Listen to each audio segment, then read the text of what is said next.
ప్రతి వ్యవస్థలో కూడా మంచి చెడు ఉంటాయండి. కానీ పోలీస్ మీద ఎక్కువ ఫోకస్ ఎందుకంటే విజిబుల్ ఉంటాయి సార్. విజిబుల్ ఏజెన్సీ కాబట్టి దీని మీద ఎక్కువ ఉంటది. కానీ పురంధేశ్వరి మాది గారు యూనిఫామ్ చెప్పినట్లుగా సర్వీస్ సార్. యూనిఫామ్ సర్వీస్ మీద మీరు ఈ విధంగా డైవర్ట్ చేసి మాట్లాడితే రేపు ఏ విధంగా యూనిఫామ్ వేసుకొని మేము ప్రజల్లోకి పోగలం? అవును. మీరు మాట్లాడిన మాట, మేము తప్పు చేయకపోయినా కూడా మీరు మాట్లాడిన మాటల్లో ప్రజలు ఏ విధంగా ఏదైనా కంట్రోల్ చేయాల్సి వచ్చినప్పుడు రేపు ఎలక్షన్ మూమెంట్ వస్తుంది. ఎలక్షన్ మూమెంట్ లో ఎలా ఉంటుందో ఎవరు ఊహించలేని పరిస్థితి. ఇప్పుడు అవును. ఉదాహరణ చెప్తున్నాను sir. Retired police officers election డ్యూటీకి రమ్మని చెప్పి మా ఎస్పీలు కాల్ఫార్ చేశారు సార్, రమ్మని. ఉమ్. కానీ ఓకే. ఎవరు పోదలుచుకోలేదు. సర్వీస్ లో ఉండే వాళ్ళ మీదే ఈ విధంగా అభియోగాలు వేసి వాళ్ళ క్యారెక్టర్ ని అసాసినేషన్ చేస్తూ వాళ్ళని, అసలు ఎంత దారుణం అంటే సార్, నిన్న ఒక మీడియాలో చూపిస్తారు. ఈ 20 మంది ఆఫీసర్ల పేర్లు రాసి వాళ్ళ ఫోటోలు చూపించి ఆ ఫోటోల్లో వాళ్ళ మీద ఆరోపణలు ఏ విధంగా ఉన్నాయి అనేది అంత పబ్లిక్ గా ఆ విధంగా చేస్తే అసలు మా ఓటి వాళ్ళు అసలు పోలీస్ డిపార్ట్మెంట్ తలెత్తుకొని తిరగలదా సార్? 22 మంది సార్ మీద ఆరోపణలు చెప్పారు కదా. వీళ్ళందరూ కూడా సార్ మాకు ఎన్నికల దూరంగా పెట్టండి అంటూ వాళ్ళు స్టేట్మెంట్ ఇచ్చారు. రేపు సార్ వాళ్ళే ప్రభుత్వంలోకి వస్తే ఈ 22 మందితో కలిసి పనిచేయగలరా? లేదా 22 మంది వాళ్ళతో పనిచేయగలరా? అదే సార్ నేను చెప్పేది. వీళ్ళు రాజకీయ నాయకులు నోటికి ఎంత వస్తే అంత మాట్లాడతారు. వీళ్ళు వీళ్ళు ఏంటంటే వీళ్ళకి పబ్బం గడుపుకునేదానికి పోలీసుల మీద నిందలేయడం తప్పితే అంత మినహా ఇంకేమీ లేదు సార్. ఇప్పుడు ఈ 22 మంది ఆఫీసర్లనే మళ్ళీ పని చేయించుకోవాలి వాళ్ళు. మీరు ఉండే అధికారుల దగ్గర పని చేయించుకోవడానికి ప్రయత్నం చేయాలి కానీ ఒకవేళ ఉమ్. తప్పులు ఉంటే వాళ్ళని ఏ విధంగా చర్యలు తీసుకోవాలో ఆలోచించాలి కానీ, మేధావులైన రాజకీయ నాయకులు ఆలోచించాలి కానీ ఈ విధంగా ఆ లేనిపోయిన నెపాలు పెట్టి ఈ రోజు చేస్తే రేపు ఆ 22 మంది ఆఫీసర్లు ఒకవేళ సపోజ్ వాళ్ళు అనుకున్న విధంగానే గవర్నమెంట్ మారితే ఈ 22 మంది అధికారులు ఎవరైనా వస్తారా సార్? వేరే వాళ్ళు ఎవరైనా వస్తారా? దైవం సముద్రం పైన దిగి వస్తారా? నా క్వశ్చన్ సార్ ఏంటంటే 22 సార్ మందిని పక్కన పెడితే వాళ్ళు అనుకున్నట్లుగా ఓకే ఆ పార్టీ అధికారంలోకి వచ్చే అవకాశం ఉందంటారా? లేదు తమ ప్రభుత్వం ప్రభుత్వం ఏర్పడితే ఏం చేయాలి, ప్రజలకు ఎలా దగ్గర అవ్వాలి అనే పథకాలు ముందు పెడితే గెలుస్తామా, లేదు 22 మంది పక్కన పెడితే గెలుస్తారా? పోలీసులను డ్యామేజ్ చేసి పోలీస్ ఆఫీసులను ట్రాన్స్ఫర్ చేసినంత ఈజీగా ప్రజలు ఏ పార్టీని గెలిపించారు సార్? రైట్. అంత ప్రజలు అంత అమాయకులు కాదు. పోలీస్ ఆఫీసర్లు మార్చినంత మాత్రాన మీరు మీరు చేయాల్సిన పనులు చేయాలి రాజకీయ నాయకులు, అంతేగాని మీరు పోలీసులను డ్యామేజ్ చేసి పోలీసు 22 మంది ఐపీఎస్ ఆఫీసర్లు మారుస్తూనే మేము గెలుస్తాం అనుకోవడం మాత్రం ప్రజలు అంత అమాయకులేం కాదు సార్. కాకపోతే మేము చెప్పేది ఏంటంటే తప్పు చేసిన వాడిని శిక్షించండి. తప్పు ఎవడైనా చేయండి, ఏ క్యాడర్ అయినా కానివ్వండి, దానికి స్పెసిఫిక్ గా దానికి ఒక పద్ధతి ఉంది. ఆ పద్ధతి ప్రకారం పోటీ, అంతేగాని మీరు వీళ్ళ ఐపీఎస్ వీళ్ళ కొత్త ఎస్పీలు ఈ విధంగా పేపర్లో పెద్ద పెద్ద హెడ్డింగ్లు పెట్టి రాయడం ఎంతవరకు సమంజసం ఆలోచించండి. పోలీసులు ఏ విధంగా ఉద్యోగం చేయగలరో ఆలోచించండి దయచేసి. సార్ వాళ్ళు కూడా ఏమంటున్నారంటే మీ అందరినీ పోలీసులు అందరినీ తప్పవట్లేదు, ఎవరైతే ప్రభుత్వానికి ఒత్తాసు పలుకుతున్నారో వాళ్ళని మాత్రమే మేము పక్కన పెట్టమని తప్ప పోలీస్ వ్యవస్థ పట్ల మాకు గౌరవం ఉందంటూ ఆ పార్టీ వాళ్ళు చెప్తున్నారు. దానికి మీరేమంటారు? ఇప్పుడు 22 మంది ఐపీఎస్ ఆఫీసర్లు బదిలీ చేయాలా అని ఒక రిప్రజెంటేషన్ ఇచ్చినప్పుడు 22 మంది ఒక ఐపీఎస్ ఆఫీసర్ ట్రాన్స్ఫర్ చేస్తేనే రాష్ట్రంలో అది పెను దుమారం లేగద్దు సార్. అది ఒక చర్చా వేదిక అవుద్ది. అలాంటిది 22 మంది ఐపీఎస్ ఆఫీసర్లు ట్రాన్స్ఫర్ చేయండి అని మీ రాజకీయ నాయకులు ఆ విధంగా పెడితే ఎంత దుమారం లేగద్దు పోలీస్ డిపార్ట్మెంట్ లో అయితేవి, పబ్లిక్ లో అయితేవి. ఒక్కసారి ఆలోచించండి సార్. అసలు ఏంటి సార్ ఈ క్యాప్షన్ లో వీళ్ళ ఐపీఎస్ అంటే ఏంటి సార్ ఈ క్యాప్షన్? నాకు అర్థం కాలేదు. అంటే వాళ్ళకి అనుకూలమైన వ్యక్తులు కావాలనుకుంటున్నారేమో. వాళ్ళకు అనుకూలమైన వ్యక్తులు అంటే బొమ్మలు చేసి తెచ్చుకోవాల్సిందే సార్.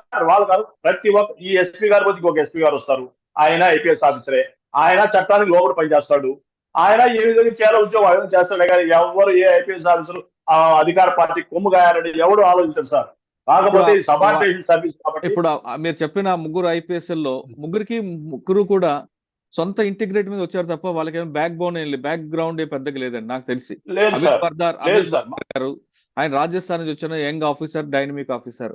తర్వాత సుమిత్ గరుడ, ఆయన కూడా విశాఖపట్నం పనిచేశారు, ఇంటెలిజెన్స్ లో పనిచేశారు. Is very honest and officer ఆయన. నెక్స్ట్ మీకు నెల్లూరుకి ఇప్పుడు ఎవరు వచ్చి ఉంటున్నారు, ఆరిఫ్ గారు.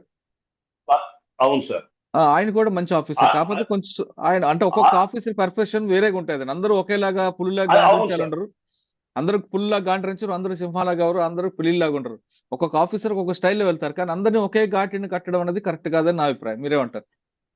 ఖచ్చితంగా సార్, ఖచ్చితంగా సార్. మేము వాదించేది అదే సార్. పోలీస్ డిపార్ట్మెంట్ లో ప్రతి డిపార్ట్మెంట్ లో మంచి చెడు ఉంటుంది. చెడు ఏదో ఒక 2% ఉండేంత మాత్రం మొత్తం పోలీస్ డిపార్ట్మెంట్ కి ఆపాదించి పోలీసులంతా దుర్మార్గులు అని చెప్పి ఈ విధంగా క్యాప్షన్లు పెట్టి పేపర్లో వేసినందువల్ల అది సమాజానికే ఇబ్బంది సార్. అసలు పోలీసులు ఏ విధంగా ఉద్యోగం చేస్తారు సార్? మీరు ఒక గన్మ్యాన్ నేను ఒక రాజకీయ నాయకుడు, ఒక గన్యాలు లేకుండా బయటకు వచ్చే పరిస్థితి రాజకీయ నాయకులు లేదు సార్. ఇప్పుడు అటువంటి రాతల్ని ప్రజలు నమ్ముతారంటారా? ప్రజలు నమ్మరు సార్, ఈ రాతల్ని ప్రజలు నమ్మరు సార్. రాజకీయ పార్టీలు మీరు ప్రజలకు ఏం చేస్తారో చెప్పుకోవాలి, మీరేం చేస్తారో చెప్పుకోవాలి. తప్పులు ఉంటే ఇది తప్పు ఇది ఒప్పు అని చెప్పి సరిదిద్దుకోవాలి. లేకపోతే ఏదైనా దానికి సంబంధించిన అధికారులతో మాట్లాడి ఇదిగో ఈ చర్య జరిగింది, చర్య తీసుకోండి అని చెప్పి చెప్పాలి తప్ప ఈ విధంగా పోలీస్ డిపార్ట్మెంట్ డ్యామేజ్ చేస్తే, మోరల్ సపోర్ట్స్ దెబ్బతింటే రేపు ఎలక్షన్లు కూడా చాలా ఇబ్బందికరంగా ఉంటాయి సార్. ఓకే సార్, ఫైనల్ గా చెప్పండి, ఇటువంటి సంఘటనలు రిపీట్ కాకుండా ఉండాలంటే ఏం చేయాలండి? మాజీ పోలీస్ అధికార సంఘం మీరేం చెప్తారు సార్? రిపీట్ కాకుండా ఉండాలంటే మీడియా అత్యుత్సాహం ప్రదర్శిస్తున్నారు సార్. అత్యుత్సాహం ప్రదర్శిస్తూ ఆఫీసర్ని డ్యామేజ్ చేయడం అనేది, ఒక జిల్లా పోలీస్ అధికారిని డ్యామేజ్ చేస్తూ మీరు రాసినందువల్ల ఎంటైర్ పోలీస్ డిపార్ట్మెంటే దానికి అవమాన భావంతో ఇదైపోతుంది సార్. అది ఆత్మస్థైర్యం దెబ్బతింటుంది పోలీసుల్లో. సార్ ఒక చిన్న మాట చెప్తాను సార్ మీకు, ఈ ట్రాన్స్ఫర్ సంగతి పక్కన పెడితే ఈ రోజు బందోబస్తుల పేరిట కింద స్థాయి సిబ్బంది ఎంత నలిగిపోతున్నారో ఒక్కసారి ఆలోచిస్తున్నారా ఎవరైనా? వాళ్ళు ఎక్కడ పడితే అక్కడ పడుకుంటూ, ఎక్కడ పడితే అక్కడ ఎండల్లో, కనీసం ఈ మధ్య కొంతమంది సరిపోయారు సార్. వాళ్ళ గురించి ఆలోచించే వాళ్ళు ఎవరు లేరు సార్. ఎంతసేపు వీళ్ళ రాజకీయాలు వీళ్ళ వ్యవహారమే తప్ప సరిపోయిన పోలీసుల గురించి ఆలోచించండి. కింద స్థాయి సిబ్బంది ఏ విధంగా ఇబ్బంది పడుతున్నారు. ఈ పై అధికారుల మీద ఈ విధంగా మీరు నిందలేస్తే ఆ పై అధికారులు కింద వాళ్ళు పట్టించుకోవడం మానేస్తారు సార్.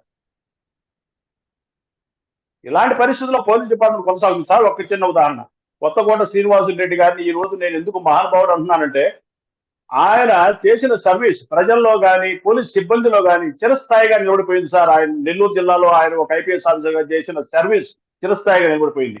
నేను యాజ్ అసోసియేషన్ ప్రెసిడెంట్ గా నేను ఆయన టైంలో ఎన్నో సంక్షేమ కార్యక్రమాలు సిబ్బందికి గాని ప్రజలకు గాని, మహానుభావుడు సార్ కొత్తగా. అలాంటి కొత్తకోట శ్రీనివాసులు రెడ్డి గారిని ఈ రాజకీయ పక్షాలు ఆ రోజు విమర్శించాయి సార్. ప్రజలు ఎంతగానో కోరిన ఒక అధికారి, ఐపీఎస్ అధికారిని రాజకీయ పక్షాలు విమర్శించాయి ఆ రోజు కూడా.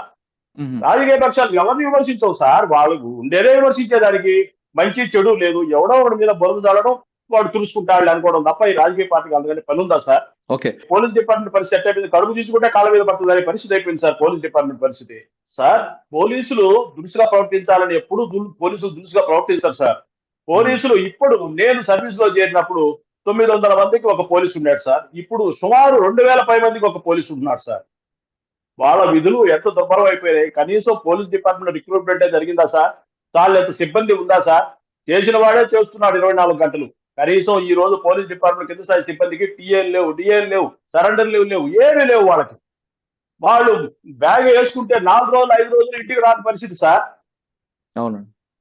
ఇలాంటి పరిస్థితులు ఆఫీసర్లు ఆలోచించేవాళ్ళు ఇంత ముందు. ఇప్పుడు ఆఫీసర్లు ఏంటంటే వాళ్ళు చూసుకొని సరిపోతుంది, కానీ కింద వాళ్ళ పరిస్థితి ఆలోచించే పరిస్థితి వాళ్ళు లేకుండా పోయారు మీరు చేసిన ఈ నిరాధారమైన ఆరోపణలతోటి. ఈ విధంగా డ్యామేజ్ చేయొద్దు సార్, దయచేసి. పోలీస్ డిపార్ట్మెంట్ డ్యామేజ్ చేస్తే అది సొసైటీకి కూడా మంచిది కాదు సార్. వీళ్ళ ఐపీఎస్లు అంటూ ఒక పేపర్ లో కథనాన్ని తప్పుపడుతున్నారు మాజీ పోలీస్ అధికారుల సంఘం. మాజీ పోలీస్ అధికారులే కాదు, రాష్ట్ర డీజీపీతో పాటు సిఎస్ కూడా చాలా సీరియస్ గా తీసుకొని రిజెండర్ ఇచ్చారు. ఒక పోలీసుల యొక్క మనోధైర్యాన్ని దెబ్బతీయడమే లక్ష్యంగా పెట్టుకుంటే అది మీకే ఉల్టా తగులుతుంది, రివర్స్ అయ్యే అవకాశం ఉంటుందని చెప్తున్నారు. ఏదో తప్పుడు రాతలు రాసినందుకు లేదా ఎన్నికలకు పక్కనగా పెట్టమని చెప్పినది మాత్రాన ప్రజలకి పోలీసుల మధ్యన గ్యాప్ అనేది పెరగదు. ప్రజలు ఎప్పుడు పోలీసు పక్షానే ఉంటారంటూ చెప్తున్నారు. కానీ ఇప్పటికైనా కొంతమంది అధికారులు కానీ, కొంతమంది రాజకీయ పార్టీలు కానీ, లేదా కొంతమంది మీడియా సంస్థలు పోలీసుల పట్ల మరీ అంత దురుసుగా కాకుండా మాట్లాడుకుంటూ ఉంటే చాలా భవిష్యత్తులో చాలా బాగుంటుందంటూ అతనుకున్న అనుభవాన్ని వ్యక్తం చేశారు మోహన్ రావు గారు. ఇది మోహన్ రావు గారితో ఎక్సలెంట్ ఇంటర్వ్యూ. మరో అంశాలు మళ్ళీ కలుద్దాం. అంతవరకు నమస్తే. Thank you sir. Thank you very much అండి. నమస్తే సార్.